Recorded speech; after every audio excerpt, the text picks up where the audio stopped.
प्रभु यीशु ख्रीस्त में मेरे प्यारे भाइयों और बहनों, आज हम सब परमेश्वर की एक अद्भुत योजना और दया से एक और नए दिन में प्रवेश कर पाए हैं। सबसे पहले हम उस परमेश्वर का धन्यवाद करें जिसने हमें रात भर की अंधेरी छांव में सुरक्षित निकालकर सुबह की एक नई रोशनी प्रदान की है। यह सुबह केवल एक सूरज का उगना ही नहीं, बल्कि यह हमारी आत्मा के लिए एक नया अवसर है। नई दया, नई आशा और एक नया आशीर्वाद लेकर आ रही है। बहुत से लोग अपने दिन की शुरुआत भागदौड़ और चिंताओं के साथ करते हैं, परंतु हम धन्य हैं कि हमें यह अवसर मिला कि हम सबसे पहले परमेश्वर को धन्यवाद कहें। यह हमें याद दिलाता है कि जब हम प्रभु को प्राथमिकता देते हैं अपने जीवन में, तो वह हमारी सारी आवश्यकताओं को संभालता है। यही कारण है कि दिन प्रतिदिन प्रार्थना सभा में जुड़ना, हर रोज परमेश्वर के वचन को सुनना हमारे जीवन के लिए एक परम आवश्यक कार्य बन गया है। आज का विषय अत्यंत महत्वपूर्ण है क्योंकि हम भजन संहिता अध्याय 29 पद संख्या 1 पर मनन करने जा रहे हैं। यह पद हमें मुंह, हमारी जीभ और हमारे वचनों के बारे में हमें एक अहम ज्ञान प्रदान करता है। यह हमें चेतावनी भी देता है और हमें मार्गदर्शन भी करता है। आज पवित्र आत्मा हम में से हर एक जन से पूछ रहा है, क्या तुम्हारे शब्द तुम्हारे लिए आशीष बने हुए हैं या ठोकर का कारण? आइए इस वचन का अध्ययन करें। मैंने कहा, मैं अपनी चाल पर ध्यान दूंगा कि मैं अपनी जीभ से पाप ना करूं। मैं अपने मुंह पर लगाम लगा रखूंगा जब तक दुष्ट मेरे सामने हो। प्यारे भाई और बहनों, कितना प्रभावशाली है आज का वचन जो हम अध्ययन करने जा रहे हैं। इस पद में कुल मिलाकर 3 मुख्य बातें छुपी हुई हैं। पहला, मैंने कहा मैं अपनी चाल पर ध्यान दूंगा। इसका तात्पर्य क्या है? एक आत्म नियंत्रण और सावधानी की बात यहाँ कही जा रही है। दूसरी महत्वपूर्ण बात कि मैं अपनी जीभ से पाप ना करूं, इसका अर्थ है वचनों की पवित्रता। और तीसरा और अहम बात, मैं अपने मुंह पर लगाम लगा रखूंगा जब तक दुष्ट मेरे सामने हो। इसका तात्पर्य है एक संयम और धैर्य को अपने जीवन में निरंतर बनाए रखना। आइए इन 3 गुणों को विस्तार में समझें और जानें कि पिता परमेश्वर हमसे क्या कहना चाह रहा है। पहला, चाल पर ध्यान देना। दाऊद कहता है, मैं अपनी चाल पर ध्यान दूंगा। यहाँ चाल से तात्पर्य केवल चलने से ही नहीं, बल्कि हमारे पूरे जीवन व्यवहार से है। हर कदम, हर कार्य और हर निर्णय हमें परमेश्वर के मापदंडों के अनुसार लेना है। जीवन की राह में प्रलोभन हर जगह है। आज के युग में सोशल मीडिया, टीवी, मोबाइल, हर जगह पर शब्द और भावनाएं तेजी से निकलती है और निरंतर समीकरण बदलता जाता है। अगर हम सावधान न रहें तो एक ही शब्द हमारे जीवन की गवाही को नष्ट कर सकती है। इसीलिए दाऊद आज हमें चेता रहे हैं कि हमें ध्यान देना होगा, और वह कहते हैं, मैं ध्यान दूंगा। यह आत्म अनुशासन है। मसीही जीवन बिना अनुशासन के नहीं चल सकती। दूसरा अहम बिंदु, जीभ से पाप ना करना। जीभ छोटी जरूर है, पर इसका प्रभाव बहुत बड़ा है। याकूब अध्याय 3 पद संख्या 5 हमें कहता है, जीभ एक छोटा सा अंग है तो भी बड़ी बड़ी बातें करती है। हमारे शब्द या तो जीवन दे सकते हैं या मृत्यु ला सकते हैं। एक वचन किसी को उठा सकता है और वही वचन किसी को गिरा भी सकता है। यही कारण है कि दाऊद प्रार्थना करता है कि उसकी जीभ से पाप कभी ना हो। जीभ से पाप किस प्रकार होते हैं? चुगली और निंदा करके, झूठ बोलकर, गाली देकर, कटु और आहत करने वाले शब्द बयां कर, जल्दबाजी में बोले गए वचन। आज परमेश्वर हमसे यह कह रहा है, अपने शब्दों को संभालो।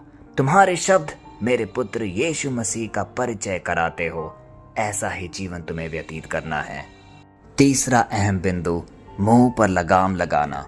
दाऊद आज कहता है कि जब दुष्ट उसके सामने हो तब वह अपने मुंह पर लगाम लगाता है। क्यों? आखिर इसकी जरूरत क्यों पड़ी? क्योंकि शैतान हमारे शब्दों का उपयोग हमारे विरुद्ध करना चाहता है। जब हम क्रोधित होते हैं तब शत्रु चाहता है कि हम कुछ ऐसे शब्द बोलें जो हमें बाद में शर्मिंदा करे। लेकिन परमेश्वर आज हमसे कहता है, चुप रहना कभी कभी सबसे बड़ी ताकत है। जैसा कि नीति वचन अध्याय 17 पद संख्या 28 कहता है, मूर्ख भी जब चुप रहता है तब बुद्धिमान समझा जाता है। इसलिए मेरे प्यारे भाई और बहनों, संयम रखना एक आत्मिक हथियार है। चुप रहना हमेशा कमजोरी नहीं बल्कि सामर्थ्य का प्रदर्शन है। इसके कुछ छुपे हुए अर्थ भी हैं। इस पद के भीतर एक गहरा रहस्य छुपा है। दाऊद यह समझता है कि मनुष्य के शब्द उसकी आत्मा की स्थिति को प्रकट करते हैं। जब हम बिना सोचे समझे बोलते हैं तो हमारे अंदर का वास्तविक स्वभाव बाहर निकल आता है। परमेश्वर आज हमसे कह रहा है कि हमारे शब्द हमारे विश्वास का एक दर्पण बने। जीभ पर लगाम का अर्थ केवल चुप रहना ही नहीं बल्कि अपने भीतर पवित्र आत्मा को शासन करने देना है। यह पद हमें यह भी सिखाता है कि दुष्टों की उपस्थिति में हमारी गवाही ही सबसे बड़ा प्रचार है। चुप रहकर भी हम एक बड़ी गवाही दे सकते हैं। हमारे दैनिक जीवन में हम इसका किस प्रकार उपयोग कर सकते हैं? अपने घरों में पति पत्नी के बीच कई बार वचन से झगड़े बढ़ते हैं। यदि हम समय पर चुप रहना सीख ले तो परिवार में शांति बनी रहती है। कई परिवार टूटने से बच सकती है।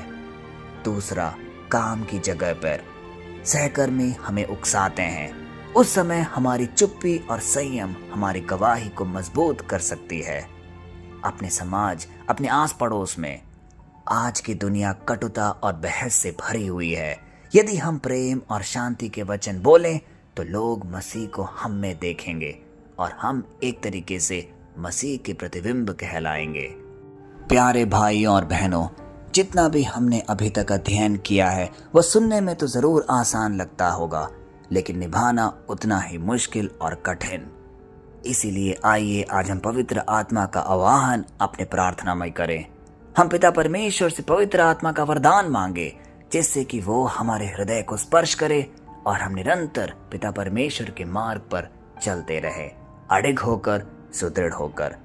आइए इस छोटे से प्रार्थना को दोहराएं। हे स्वर्गीय पिता, हम तेरा धन्यवाद करते हैं कि तूने आज हमें इस भजन संहिता अध्याय 29 पद संख्या 1 के द्वारा हमें स्पर्श किया है, हमें कुछ महत्वपूर्ण बातें सिखाई हैं।